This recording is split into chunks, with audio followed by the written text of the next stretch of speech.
Everyone, कैसे हो आप सब दोस्तों। अगर आप सर्दी जुकाम खांसी से परेशान हो तो एक बहुत ही आसान नुस्खा है आपके लिए। आप एक गिलास दूध लीजिए, इसमें आप एक टुकड़ा अदरक का, करीब 1 चम्मच अदरक को कद्दूकस करके डाल दीजिए। इसमें डालिए 1/4 चम्मच हल्दी, 4 दाने काली मिर्च के और 2 लौंग, इनको आप कूट कर डाल दें।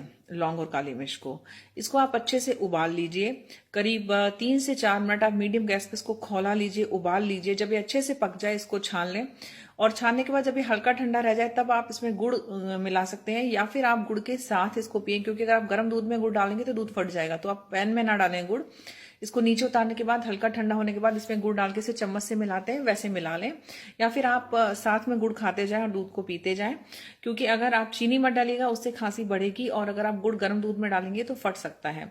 तो गुड़ इसके साथ जरूर लें, तभी पूरा फायदा करेगा। इसको आप सोते समय पी के आप सो जाइए और आपकी खांसी जुकाम सर्दी सब कुछ बिल्कुल